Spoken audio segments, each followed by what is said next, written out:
আমরা ক্লাস শুরু করে দিয়েছি, কথা বলবে না।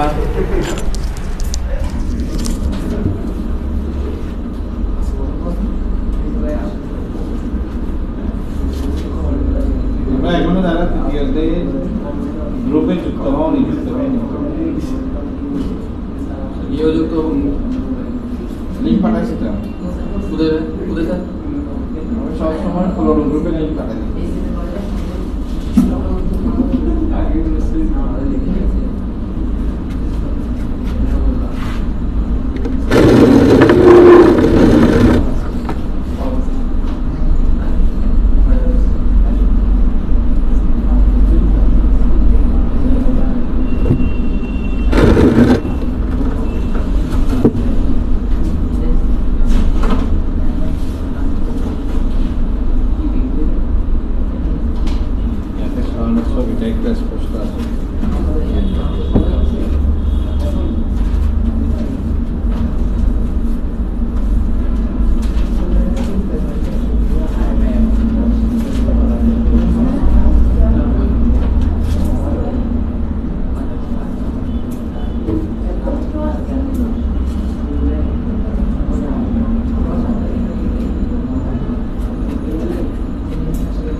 আজকে আমাদের তৃতীয়দের প্রথম ক্লাস।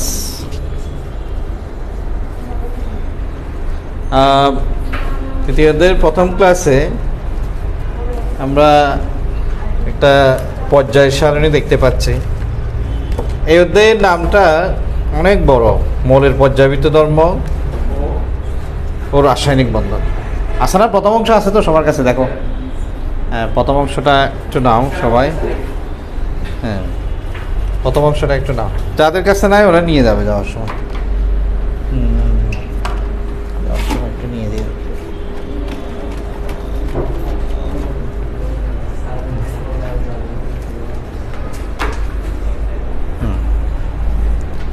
হ্যাঁ, সবাই প্রথম অংশের নোটটা একটু নাও। নাই প্রথম অংশের নোট? নাই, আমি একটা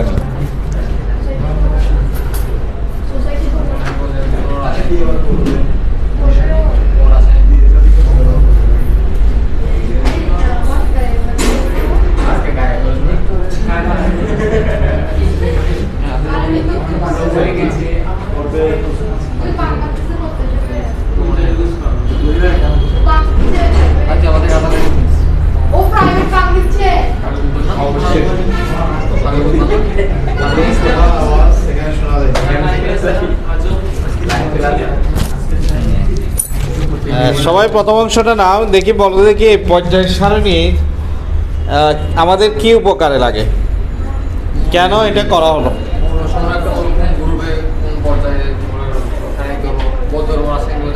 অর্থাৎ পর্যায় সারণীর উদ্দেশ্যটা কি, এইভাবে সাজানোর উদ্দেশ্যটা কি?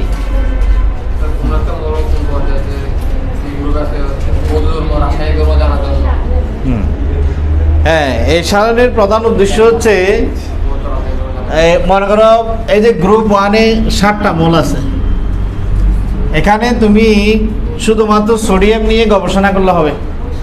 সোডিয়াম নিয়ে স্টাডি করলেই তুমি বাকি মৌলগুলোর বৈশিষ্ট্য কী হবে বলে দিতে পারবে।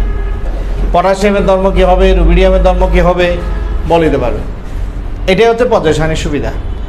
শুধুমাত্র ওই গ্রুপের একটা মৌল নিয়ে গবেষণা করলে তুমি ওই গ্রুপের প্রত্যেকটা মৌলের ধর্ম কী হবে বলে দিতে পারবে। তাই এখানে 118টা মৌল থাকলেও আমাকে 118টা মৌল নিয়ে আলাদা আলাদাভাবে পড়ালেখা করতে হবে না। এখানে 18টা গ্রুপ আছে, প্রত্যেকটা গ্রুপের একটা একটা মৌল নিয়ে গবেষণা করলে হবে। আর এইগুলো তো আসলে সব একই রকম ধর্ম। এইগুলো মূলত এই গ্রুপগুলোই আলাদা আলাদা ধর্ম, এই গ্রুপগুলো প্রত্যেকটা আলাদা আলাদা ধর্ম আছে। এটাই পর্যায় সারণীর উদ্দেশ্য। তাই পর্যায় সারণী কাকে বলে? অর্থাৎ পর্যায় সারণীর মূল কাজটা কী ছিল? একই ধর্ম বিশিষ্ট মৌলগুলোকে একই গ্রুপে রেখে এই পর্যন্ত আবিষ্কৃত সব মৌলকে জায়গা দিয়ে যে সারণী তৈরি করা হয়েছে তাকে বলা হয় পর্যায় সারণী। অর্থাৎ পর্যায় সারণীতে প্রধান কাজটা হচ্ছে একই ধর্ম বিশিষ্ট মৌলগুলোকে একই গ্রুপে রাখছে, এটাই পর্যায় সারণীর মূল কাজ। তাই এই সংজ্ঞাটাই এখানে আছে, দেখো, একই ধরনের ধর্মবিশিষ্ট মৌলসমূহকে একই শ্রেণীভুক্ত করে এ পর্যন্ত আবিষ্কৃত সব মৌলকে স্থান দিয়ে যে সারণী তৈরি করা হয়েছে তাকে পর্যায় সারণী বলে। রুশ বিজ্ঞানী মেন্ডেলিভের অবদান সবচেয়ে বেশি, তাই এটাকে মেন্ডেলিভের পর্যায় সারণী বলা হয় বা পর্যায় সারণীর জনক বলা হয়। কিন্তু দুর্ভাগ্যের বিষয় হচ্ছে সে কিন্তু নোবেল পুরস্কার পায়নি। কারণ নোবেল পুরস্কার পেতে হলে নাকি যে বিষয়টা আগে ছিল না সেটা আবিষ্কার করতে হবে। এখন এখানে মৌলগুলো তো আগে থেকে ছিল, সেগুলো জাস্ট ও জড়ো করছে এক জায়গায় না, সেটার গুরুত্ব তো রসায়নবিদরা বুঝবে, কেমিস্ট্রি মানুষরা বুঝবে, অন্যরা তো বুঝবে না, তাই তাকে নোবেল পুরস্কার দেওয়া হয়নি। এই সারণীতে আণবিক সারিসমূহকে সাধারণত পর্যায়, এগুলো হচ্ছে পর্যায়, আর যেগুলো লম্ব সেগুলো হচ্ছে গ্রুপ। সেই হিসেবে এখানে 7টি পর্যায় আছে, 1 থেকে 7টি পর্যায় আছে, 18টি গ্রুপ আছে। গ্রুপ দেখতে পারো এখানে 18টা গ্রুপ আছে, 7টি পর্যায় আছে। আমাদের এই অধ্যায়ের টাইটেল হবে তৃতীয় অধ্যায় 1। যেহেতু অধ্যায়টার নাম অনেক বড়, পুরো অধ্যায়ের নাম আমরা লিখতেছি না, আমরা লিখতেছি শুধুমাত্র তৃতীয় অধ্যায় 1 নম্বর ক্লাস। আজকে তৃতীয় অধ্যায়ের 1 নম্বর ক্লাস, এটা পর্যায় সারণী। আচ্ছা, এই সারণীতে তাহলে সারণীর সংজ্ঞাটা দেখলাম, কয়টা গ্রুপ, 18টা গ্রুপ, 7টি পর্যায়, সেটাও জানলাম। তবে এখানে হয়তো তুমি পড়ার সময় মেন্ডেলিভের পর্যায় সারণীতে 9টা গ্রুপ ছিল, গ্রুপ 8-এ 3টি করে মৌল ছিল। যাক, এই জিনিসগুলো আমরা বিস্তারিত জানবো যখন অবস্থান বের করব, যখন আমরা 8 আর 9 নম্বরে যাব, পর্যায় সারণীতে অবস্থান বের করব, তখন গ্রুপ 8 একসাথে 3টা করে মৌল আছে, সেগুলো আমরা তখন জানবো, এখন দরকার নেই। আর মেন্ডেলিভের পর্যায় সূত্রটা হচ্ছে, অর্থাৎ মেন্ডেলিভ যেই সূত্রটা অনুসরণ করেন সেটা হচ্ছে এই মৌলসমূহের ভৌত রাসায়নিক ধর্ম তাদের পারমাণবিক ভর বৃদ্ধির সাথে পর্যায়ক্রমে আবর্তিত হয়। তবে মোসলে কর্তৃক পারমাণবিক সংখ্যা আবিষ্কারের পর দেখা যায় যে মৌলসমূহের ভৌত রাসায়নিক ধর্ম পারমাণবিক সংখ্যার সাথে পর্যায়ক্রমে আবর্তিত হয়। এটাই হচ্ছে পর্যায় সূত্র বা আধুনিক পর্যায় সূত্র। যাক, এখন আমরা দেখি এই পর্যায় সারণী সম্পর্কে একটু কিছুটা জানার চেষ্টা করি। প্রথমত, এই পর্যায় সারণীতে যে মৌলগুলো আছে 118টি মৌল, এই 118টি মৌলের মধ্যে এখানে তো আমরা জানি গ্রুপ কয়টা পর্যায় কয়টা, সেটা আবার বিস্তারিত আসবে পরে। এই 118টি মৌলের মধ্যে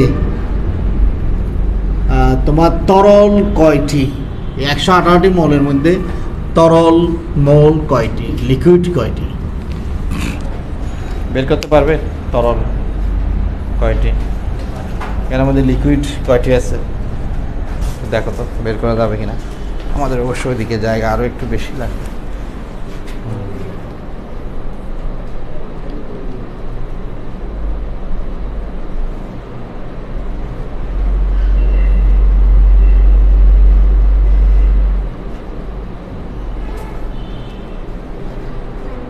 কয়টা তরল?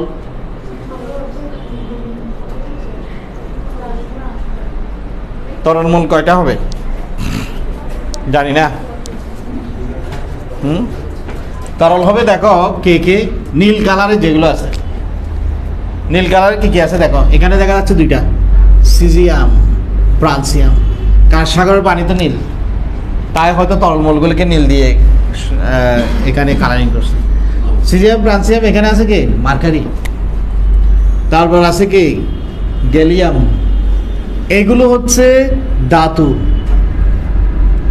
এগুলো ধাতু। একমাত্র অধাতু, একমাত্র তরল অধাতু কোনটি দেখো, নীল কোনটা আছে ওইদিকে, ব্রোমিন। কারণ এই পারেরগুলো অধাতু, এই পারেরগুলো হচ্ছে ধাতু। ওই পারে নীল আছে শুধু একজন, ব্রোমিন। এই ব্রোমিন হচ্ছে অধাতু, ব্রোমিন অধাতু, ঠিক আছে। হ্যাঁ, এটা ধাতু, এরা অধাতু। 5টা অবজেক্টিভে আসবে, অ্যাডমিশন টেস্টে আসতে পারে। গ্যাস কয়টা বলো তো দেখি, তাহলে তরল হচ্ছে কয়টা? 5টা, তরল 5টি। গ্যাসীয় কয়টি? গ্যাসীয় মৌলগুলো এখানে হালকা সবুজ, মানে মৌলের প্রতীকটা হালকা সবুজ কালারে আছে। এরকম কয়টা আছে? গ্যাসকে তো দেখা যায় না, এদেরকেও কিন্তু দেখা যাচ্ছে না। গ্যাস যেহেতু দেখা যায় না, মৌলগুলো দেখা যাচ্ছে না, কিন্তু এই যে হালকা সবুজ। আমরা জানি হাইড্রোজেন গ্যাস, কোনো সন্দেহ নেই। তাহলে হাইড্রোজেনের মতো লেখা ওইরকম আর কে আছে? Nitrogen, oxygen, fluorine, chlorine. Carbon gas না, কার্বন তো কঠিন। এগুলো হচ্ছে মৌলিক গ্যাস। এগুলো হচ্ছে মৌলিক গ্যাস। এই যে দেখো, hydrogen, nitrogen, oxygen, fluorine, chlorine. Colour দেখছো তো একই রকম না? একই রকম। এগুলো গ্যাস বলে এরকম। এরপর এগুলোকে, এই পাঁচটাকে বলি যে আমরা কি মৌলিক গ্যাস। আর নিষ্ক্রিয় গ্যাস কয়টা? হিলিয়াম, নিয়ন, আর্গন, ক্রিপ্টন, জ্যানন, রেডন। এইগুলো হচ্ছে নিষ্ক্রিয় গ্যাস। তাহলে মোট কয়টি? 11টি। গণেশন গ্যাস না কঠিন না তরল জানা নাকি? এইগুলো নিয়ে এখনো গবেষণা চলতেছে। তাই যেগুলো নিয়ে গবেষণা চলতেছে, যেগুলো নিয়ে মন্তব্য করা অনুচিত। হ্যাঁ, এই গণেশন। আচ্ছা, তারপর তরল, গ্যাস, কঠিন। কঠিন তো আর বলতে হচ্ছে না, কঠিন কয়টা হবে? বাকিগুলো সব কঠিন আর কি। 118 থেকে 11 যোগ 5, 16 বাদ দিলে কত? 102। এগুলো আমাদের গ্যাসীয় মৌলের বা বিভিন্ন মৌলের ভৌত অবস্থা। বিভিন্ন মৌলের ভৌত অবস্থা, কঠিন, তরল, গ্যাস। এবার আসো ধাতু, অধাতু, অর্ধধাতু। দেখো অর্ধধাতু কারা কারা? অর্ধধাতু মেটালয়েড। অর্ধধাতুগুলোকে মেটালয়েড বলা হয়। আমি অর্ধধাতু আগে লিখলাম কি কারণে? কারণ এদের সংখ্যা কম। কারা তুমি বলে দিতে পারবে? দেখো এখানে একটা ব্রিজ আছে, মানে দুইজনকে সেপারেট করছে। এই কালার, এই কালার সাধারণত এই হলুদ কালারগুলো হচ্ছে অধাতু। অর্থাৎ হলুদের এই পাশে যারা আছে সবাই অধাতু, এই পাশে সবাই ধাতু। এই পাশে শুধু একটা অধাতু আছে, কে বলো তো দেখি? এই যে এই পাশে একটা অধাতু, কে? হাইড্রোজেন। সবার মাথার উপর দেখছো, ওইটাও কিন্তু কালার, এটা এদের মতো না, এদের মতো কালার, হলুদ কালারের রাখছে। ওকে, শুধু এটা অধাতু, হাইড্রোজেনের মতো এটা অধাতু। কিন্তু অর্ধধাতুগুলো যদি সংখ্যায় কম, আগে সেগুলো লিখে ফেলি। অর্ধধাতুগুলো হচ্ছে এদের সীমানার মধ্যে যারা অবস্থান করে, বোরন, সিলিকন, আর্সেনিক, টেলুরিয়াম, এই সীমানার মধ্যে যারা আছে এরা হচ্ছে অর্ধধাতু। বোরন, সিলিকন, আর্সেনিকের সাথে জার্মেনিয়ামেরও কিছু ধর্ম এই অর্ধধাতুর পর্যায়ে পড়ে, এবং অ্যান্টিমনি, টেলুরিয়াম।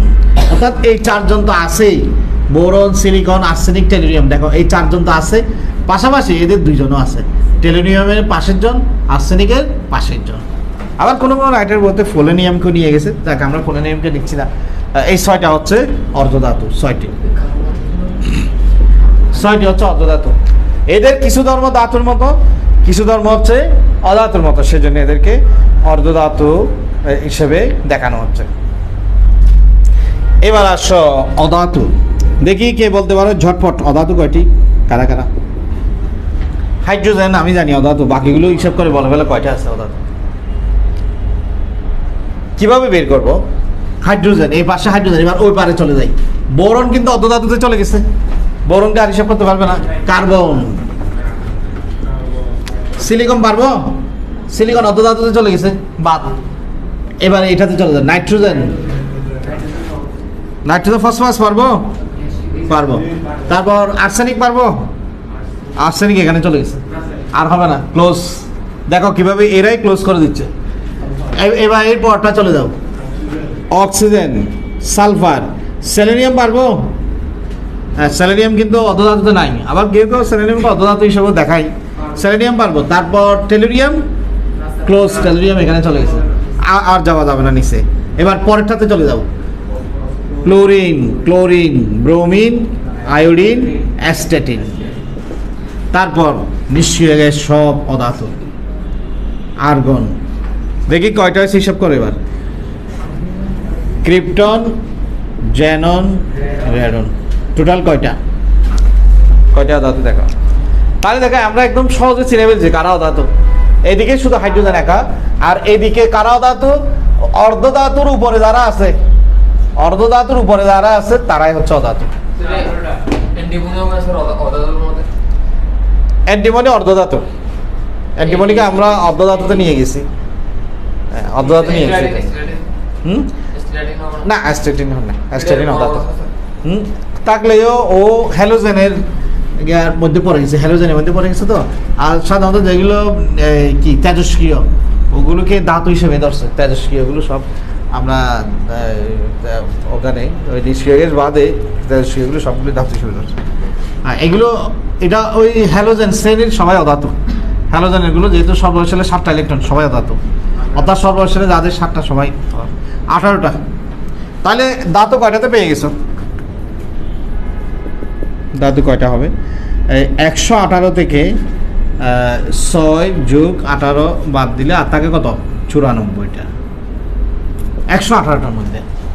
ঠিক আছে, যাক আমরা তাহলে একদম হাতে কলমে শিখলাম কারা কারা অধাতু। আগের মতো আন্দাজে না যে 19টা অধাতু 18টা অধাতু, না, আমরা একদম কারা ওটা চিহ্নিত করলাম যে কারা অধাতু, কারা ধাতু, কারা অর্ধধাতু। যদি অর্ধধাতু এখানে একটা বাড়ে, অধাতু একটা কমে যাবে, অর্থাৎ কমবে বাড়বে যে এদের মধ্যে, এটা আলাদা হিসাব, ধাতুটা আলাদা হিসাব।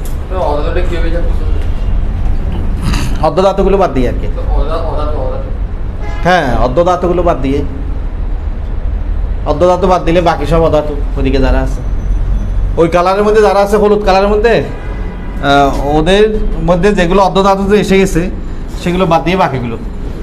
ঠিক আছে, যাদের কিছু ধর্ম ধাতুর মতো কিছু ধর্ম অধাতুর মতো তারাই অর্ধধাতু।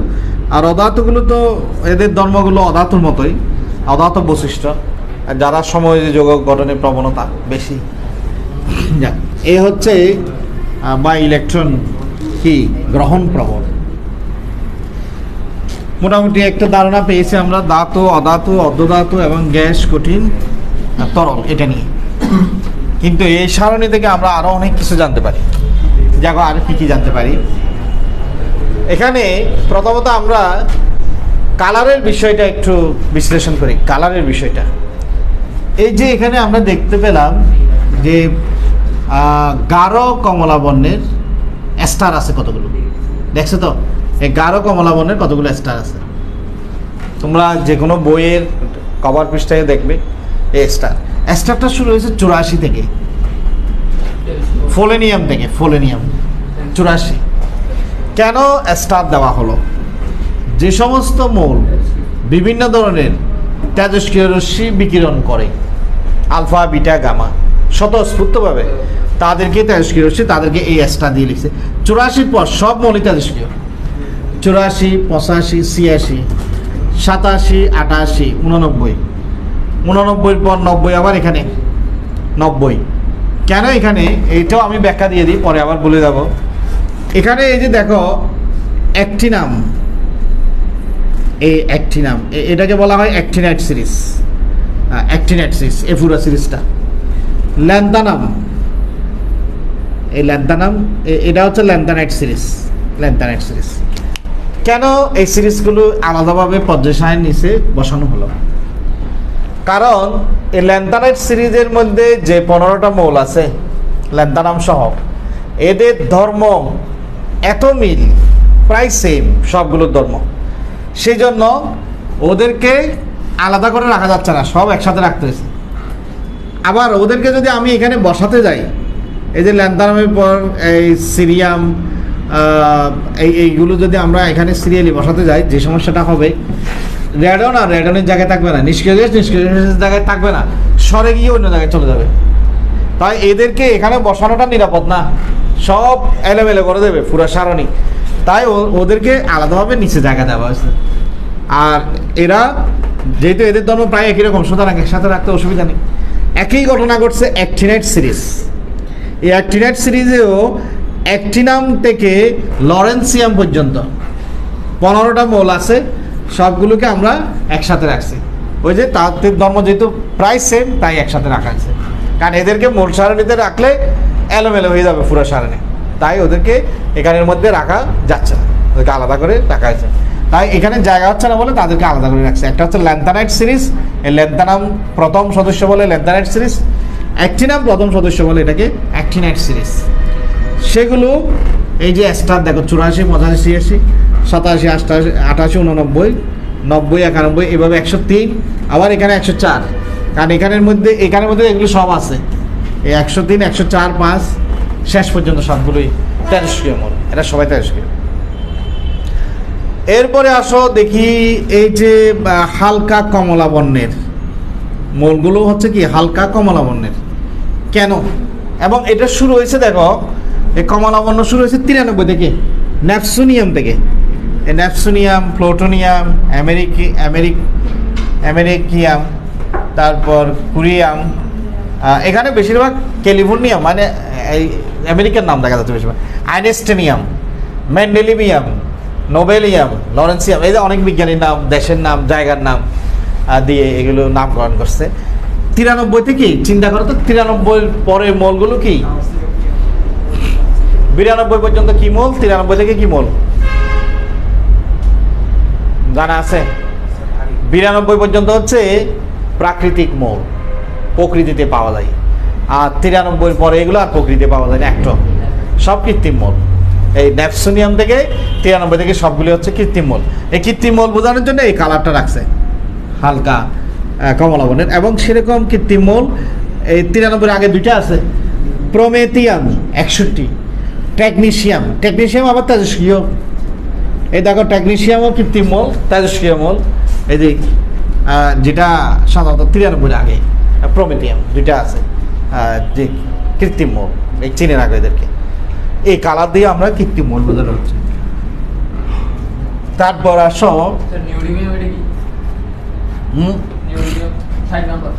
কত নাম্বার,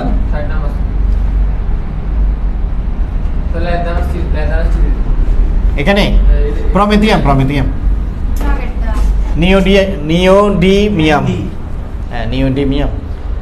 আচ্ছা, এবার আমরা দেখি গ্রুপ ওয়াইজ আবার এদের কিছু বিশেষ নাম আছে। যেমন গ্রুপ 1 এর মৌলগুলোকে কি বলে, গ্রুপ, আর এদের কি বিশেষ নামকরণ বলতে, যেমন গ্রুপ 1কে কি নামে ডাকা হয়? গ্রুপ 1কে বলা হয় খাদ্যাতু। কেন বলে সবাই জানো, এগুলো বিস্তারিত আসবে কিন্তু পরে। খাদ্যাতু বলার কারণ, যেমন সোডিয়াম একটা খাদ্যাতু, সোডিয়ামকে খাদ্যাতু বলে কেন, এগুলো কিন্তু পরে আসবে। কারণ সোডিয়াম পানিতে দিলে কি উৎপন্ন করে, ক্ষার উৎপন্ন করে। তোমরা জানো এটা আগুন ধরে যায়, কারণ এখানে হাইড্রোজেন গ্যাস আছে। এই যে সমস্ত ধাতুগুলো পানির সাথে ক্ষার উৎপন্ন করে তাদেরকে খাদ্যাতু বলে। এই জন্য গ্রুপ 1 এর মৌলগুলো আমরা খাদ্যাতু বলে থাকি। তা গ্রুপ 2 কি বলে, মৃৎকার ধাতু। খাদ্যাতু বুঝলাম, কারণ এরা পানির সাথে ক্ষার উৎপন্ন করে, তাই ঠিক আছে, এরা তোমার খাদ্যাতু। মৃৎকার ধাতু বলে কেন, এইগুলো মাটির উপাদান হিসেবে পাওয়া যায়, এদেরকে মাটির উপাদান হিসেবেও পাওয়া যায়, এই জন্য এদের নাম হচ্ছে মৃৎকার ধাতু। এরকম আর কোন গ্রুপের বিশেষ নাম আছে দেখি বল। 11 নম্বরের আছে না একটা নাম, 11 কি নাম, মুদ্রা ধাতু। Copper, silver, gold. একসময় আসলে এদের দিয়ে মুদ্রা, স্বর্ণ মুদ্রা, রৌপ্য মুদ্রা, কিন্তু এখন চিন্তা করতে পারো স্বর্ণের যে দাম, একটা মুদ্রার দাম কত টাকা হবে? একটা মুদ্রার দাম হতে 1 ভরি হলে 1 লাখ টাকা পড়ে যাবে। তাই এখন আর এগুলো মুদ্রা হিসেবে আর ব্যবহার হয় না, এগুলো মেডেল, গোল্ড মেডেল, ব্রোঞ্জ মেডেলে চলে গেছে, এত দাম। ঠিক আছে। তারপর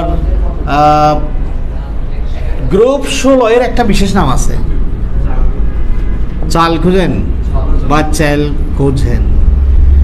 নাম চ্যালকোজেনের অর্থ কি? চ্যালকোজেন মানে হচ্ছে ওর ফর্মিং, মানে কি আকরিক গঠনকারী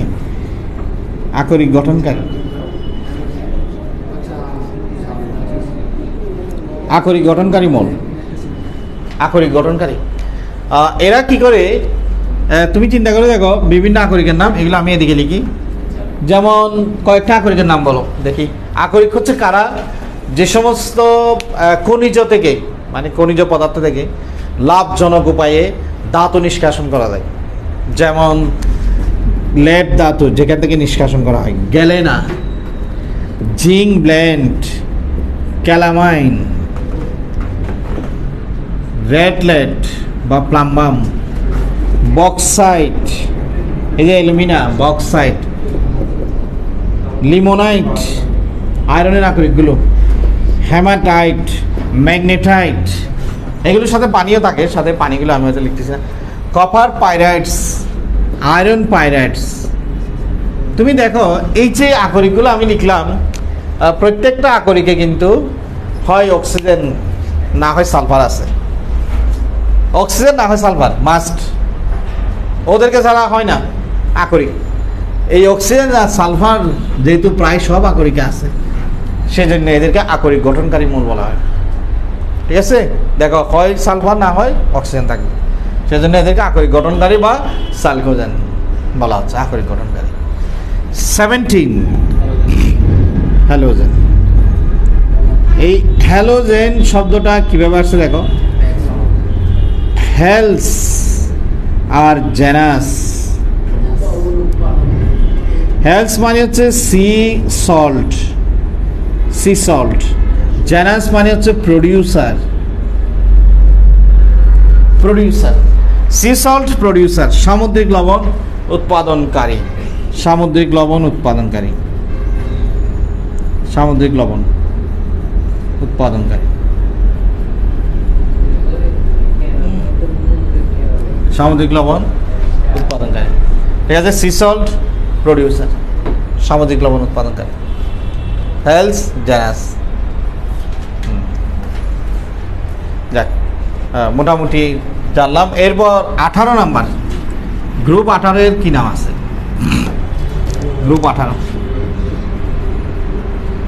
নিষ্ক্রিয় গ্যাস সবাই জানি, কারণ এটা রাসায়নিকভাবে নিষ্ক্রিয়, রাসায়নিকভাবে নিষ্ক্রিয়, কারোর সাথে বিক্রিয়া করে না।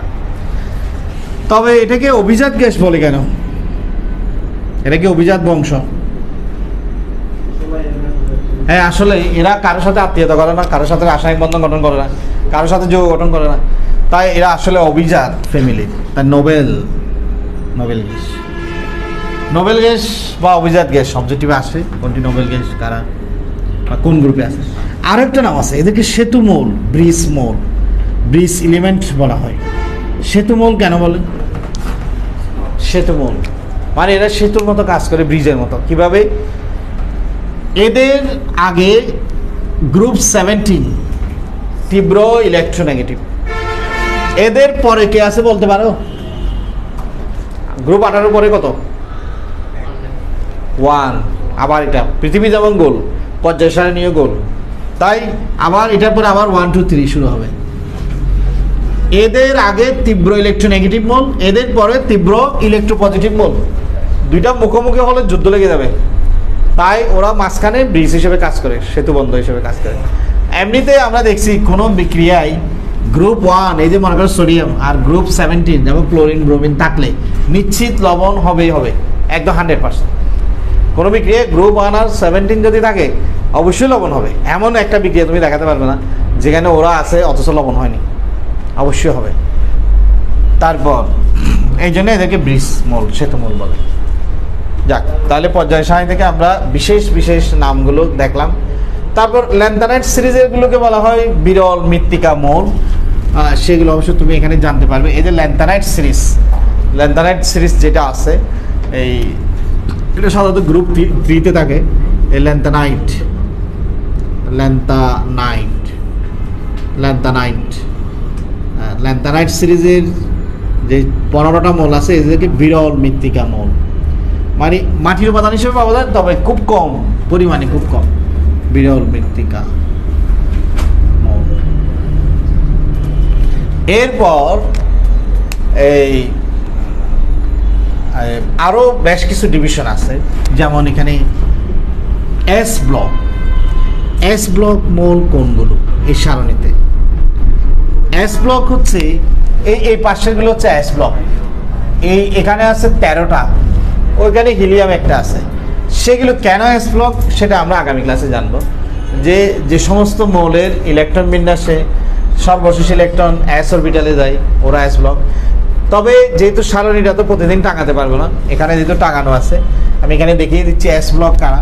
এই যে গ্রুপ 1 এবং 2 সাথে হিলিয়াম, মোট 14টা মৌল। এস ব্লকের মোট 14টা মৌল থাকে। এই যে দেখো এখানে আছে 7টা, এখানে আছে 6টা।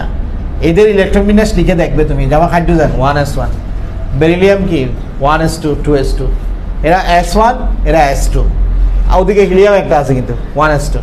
মোট 14টা মৌল হচ্ছে এস ব্লক। ফি ব্লক, ফি ব্লকের মৌলগুলো দেখো কোথায় আছে দেখি বলো তো, ফি ব্লকগুলো কোথায় আছে? ফি ব্লক হচ্ছে 13 থেকে 18, একদম ওই পাশে। এইগুলো তুমি বোরনের ইলেকট্রন বিন্যাস লিখে দেখো, Fe1 2Fe1, কার্বন দেখবে 2Fe2, এদের ইলেকট্রন বিন্যাস লিখে দেখবে। এদের ইলেকট্রন বিন্যাসে সর্বশেষ ইলেকট্রন পি অরবিটালে যাবে এবং সোজা হিসাব 636টা 636টা মৌল হচ্ছে ফি ব্লক, হিলিয়াম বাদে। 13 থেকে 18 হিলিয়াম বাদে 36টা। সবচেয়ে danger block D block. D block হচ্ছে গ্রুপ 3 থেকে 12, 3 থেকে 12, এই যে 3 থেকে 12, এই 3 থেকে 12 এগুলো হচ্ছে ডি ব্লক। ডি ব্লকই তোমার মাথা খারাপ করে দেবে। ডি ব্লকের মলগুলো প্রচুর ব্যতিক্রম, এখানে অনেক ঘটনা ঘটে। এখানে মল আছে 41টা ডি ব্লকে। তারপর এ ব্লক, দেখি এ ব্লকগুলো পর্যায় সারণী কোথায় আছে বলো তো দেখি। এ ব্লকগুলো কোন গ্রুপে অবস্থিত? কোন গ্রুপ দেখা যাচ্ছে তো? কোন গ্রুপ? এক ব্লক সব গ্রুপ 3-তে। তোমরা তো বলবে স্যার গ্রুপ 3-তে কেন ঢুকে গেছে? হ্যাঁ, গ্রুপ 3-তে এখানেও আছে আবার এখানেও আছে। কারণ এই যে দেখো এটা ষষ্ঠ পর্যায়ের ল্যান্থানাইট সিরিজ পুরোটা, তাহলে এটা তো ওই 3য় গ্রুপ থেকে আসছে। এই ল্যান্থানাইট এখান থেকে তো বেরিয়ে আসছে, এটা এখান থেকে বেরিয়ে আসছে। তা ওরা সবাই গ্রুপ 3। তবে গ্রুপ 3-র একটা মৌল ডি ব্লকে ঢুকছে, একটা না দুইটাই ঢুকছে। তোরিয়ামও এখানে ডি ব্লকে, সেটা ইলেকট্রন বিন্যাস থেকে তোমরা দেখবে যে ল্যান্থানাম, অ্যাক্টিনাম, তোরিয়াম নিশ্চয় মনে আছে। এই 3টা বাদে এই গ্রুপ 3-র মৌল হচ্ছে 27টা। এখানে কে? ল্যান্থানাম, অ্যাক্টিনাম, তোরিয়াম বাদে। কেন বলো তো ল্যান্থানাম, অ্যাক্টিনাম, তোরিয়াম বাদে? কি ঘটনা ঘটে এদের মধ্যে? ঘটনাটার নাম কি? ওরা ডি ব্লক কেন? ওদের লাস্টে একটা অ্যাপে যাওয়ার কথা, অ্যাপে না গিয়ে ডিতে চলে যায়। এই ঘটনাটা কি বলে ভুলে গেছে। এই ঘটনাটার নাম হচ্ছে ক্রসওভার। এদের মধ্যে ক্রসওভার ঘটে। যারা ইলেকট্রন বিন্যাসের ক্লাস করছো তারা জানো, ওই 1 থেকে 12 ক্লাসগুলোতে আছে, দেখবে ক্রসওভার ঘটে এই 3টার ক্ষেত্রে। 3টা ইলেকট্রন বিন্যাস লিখে দেখবে তুমি, বইতেও দেখবে এদের ইলেকট্রন বিন্যাস। যাওয়ার কথা অ্যাপে 4 অ্যাপে চলে যায় 5D, এদেরটা 5 অ্যাপে যাওয়ার কথা চলে যায় 6D। ক্রসওভার ঘটে এটাকে, ঠিক আছে? যাক, এই হচ্ছে আমাদের টোটাল কয়টা হয় দেখতে পারো তুমি, টোটাল কয়টা। আমরা একটু টোটাল দেখি। এস হচ্ছে তোমার 14টা, ফি হচ্ছে 36টা, ডি হচ্ছে 41টা, এফ হচ্ছে 27টা, 118টা। অবজেক্টিভও আসে কিন্তু অনেক সময়, ফি ব্লক মল কয়টা, ডি ব্লক মল কয়টা। 118টার মধ্যে এই হচ্ছে হিসাব আমাদের বিভিন্ন ব্লকের হিসাব। S block, P block, D block, A block. ঠিক আছে, এটা মুখস্থ করে ফেলবেন। টোটাল হচ্ছে 118টা। এটা তো এখানেই বলছে গ্রুপ 3 এগুলো ডি ব্লক না, এরা তো ডি ব্লক। আবার এদের যে সিরিজটা আছে ওগুলো হচ্ছে কি এ ব্লক, ওরা তো 3 থেকে আসছে। আচ্ছা, তাহলে ব্লক গেল। তবে ব্লক নিয়ে বিস্তারিত আসবে কিন্তু পরের ক্লাসে, এবং এদের অবস্থান নির্ণয়ও তোমরা জানতে পারবে কিভাবে এই মৌলগুলোর অবস্থান নির্ণয় করা যায়। তারপর কয়েকটা গ্রুপের বিশেষ কিছু নাম আছে। এই যেমন দেখি তনয় বলতে পারবে, গ্রুপ 1-এর মৌলগুলোর মনে রাখার একটা কবিতা আছে। কবিতাটার নাম কি? হালিনাকে রবি স্যার পড়ায়। হালিনাকে কোন স্যার? রবি স্যার। রুবিডিয়াম সিজিয়াম পড়ায়, ঠিক আছে? হ্যাঁ, তারপর এটা তো সবার মনে থাকবে, এখানে সব খাবার, মজার মজার খাবার, বিরিয়ানি, মোগলাই, কাবাব সরিয়ে বাটিতে রাখো, ঠিক না? যাক, এরকম আমি 4টা জানি, বাকিগুলো তোমরা আবিষ্কার করবে।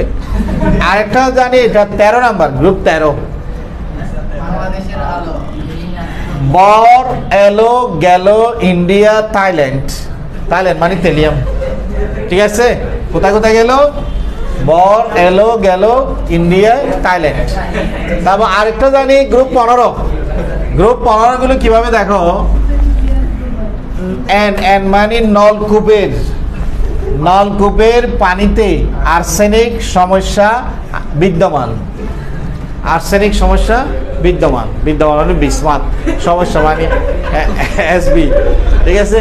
হ্যাঁ, আর এগুলো এমনিতে সবাই জানি, ফ্লোরিন, ক্লোরিন, ব্রোমিন, আয়োডিন, এগুলো তো গল্প লাগে না। আর হিলিয়াম, নিয়ন, আর্গন, ক্রিপ্টন জানো, মোটামুটি আমাদের যে গ্রুপগুলো প্রয়োজন সেগুলো কিন্তু আমরা শিখে ফেলছি, ঠিক আছে? বাস, এর বেশি কিছু আর জানার দরকার নেই।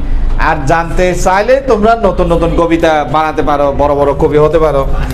আমার এখানে যেগুলো আছে এগুলো অনেক কঠিন, সেজন্য এগুলো আর বলতেছি না, এগুলো মোটামুটি সহজ আছে, এই জন্য এগুলো বললাম, ঠিক আছে? আচ্ছা, এই এবার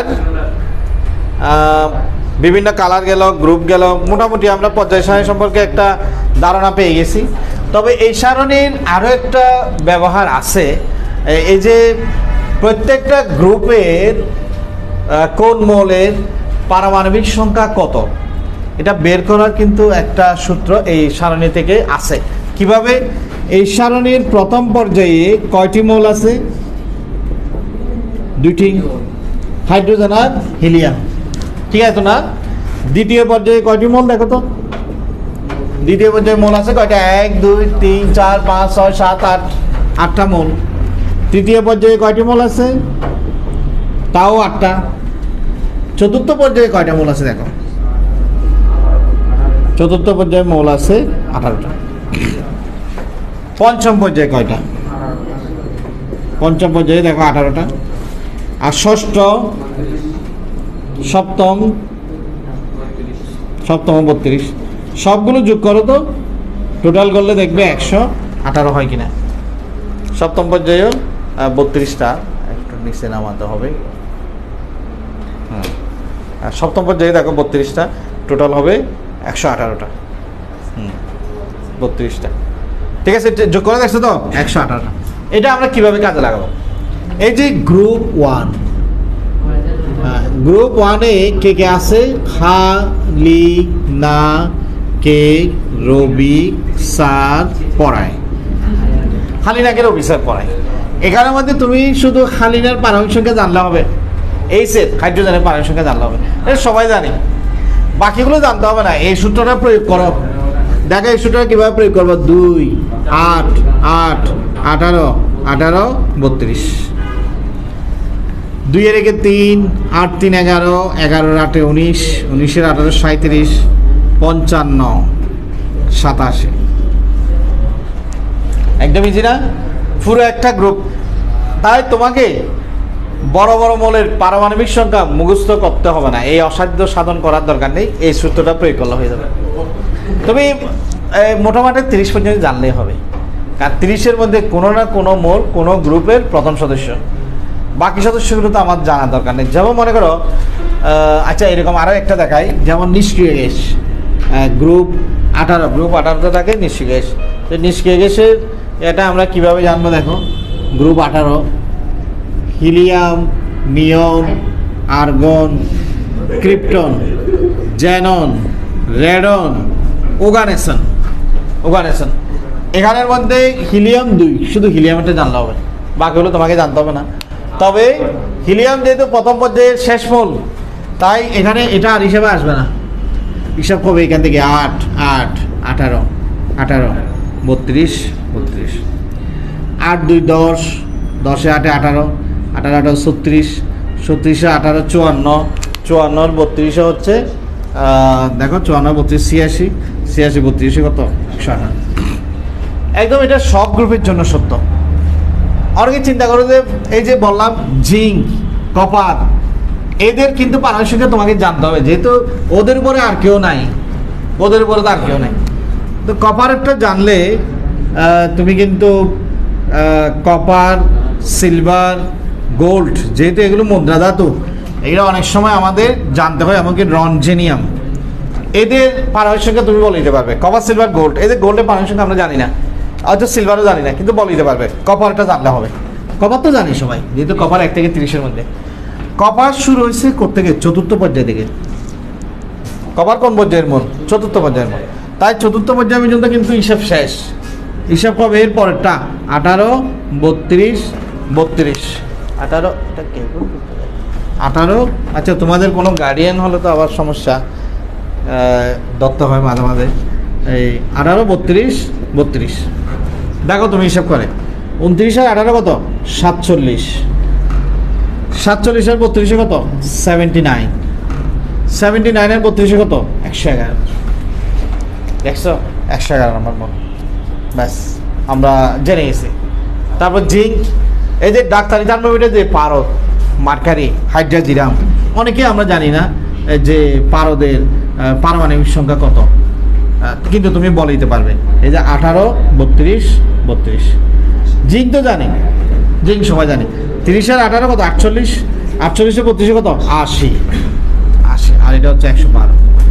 এই যে পারদ যে 80, এটা তো মুখস্থ রাখা সম্ভব না, কিন্তু তুমি যদি জানতে চাই পারদ জিঙ্কের নিচে, জিঙ্কের গ্রুপে আছে, পারবে। এইগুলো আর দরকার নেই, গ্যালিয়াম এগুলো দরকার নেই। কেন? গ্যালিয়ামের উপরে তো বোরন আছে, তো সুতরাং ওটা আমার আর প্রয়োজন পড়ে না। ঠিক আছে, বোরনটা দেখলে হবে। যাক, এটা একটা পলিসি শিখলাম, যার মাধ্যমে আমরা যে কোনো গ্রুপের শুধু প্রথম সদস্যের পারমাণবিক সংখ্যা জানা থাকলেই ওই গ্রুপের সব সদস্যের পারমাণবিক সংখ্যা বের করে ফেলতে পারবো। এই 2, 8, 8, 18, 18, 32, 32 এই সূত্র দিয়ে। ঠিক আছে, যাক, পর্যায় সারণী সম্পর্কে আমরা অনেক কিছু জানলাম। ল্যান্থানাইট সিরিজ, অ্যাক্টিনাইট সিরিজ জানলাম। কারা তোমার কি এগুলো কি বলছিলাম? কৃত্রিম মৌল, সিনথেটিক এলিমেন্ট 93। কারা প্রাকৃতিক মৌল, কারা তেজস্ক্রিয়, কারা তরল, কারা কঠিন, কারা গ্যাস, কারা ধাতু, কারা অধাতু, কারা অর্ধধাতু। ঠিক আছে, এই সব কিছু কিন্তু এখানে ক্লিয়ার। এই সারণী আমি আর টাকাবো না, ক্লিয়ার তো? হ্যাঁ, সেটাও কিন্তু সারণীটা আছে। হ্যাঁ, সেটা কিন্তু সারণীটা আছে, তোমরা দেখে নেবে, লাস্টের দিকে আছে, শেষ দিকে। হ্যাঁ, তবে সেটা আমরা বেশি প্রয়োজন হবে অবস্থান নির্ণয়ের সময়। অবস্থান নির্ণয়ের সময় আমরা দেখাবো। ঠিক আছে, আমরা এখানেই শেষ করি। তোমাদের কোনো প্রশ্ন থাকলে মেসেঞ্জারে জানিয়ে দেবে। আর যারা এখনো গ্রুপে যুক্ত হয়নি, গ্রুপে যুক্ত হয়ে নেবে। আর যারা নোট পাওনি, ওরা এসে নোট নিয়ে যাবে।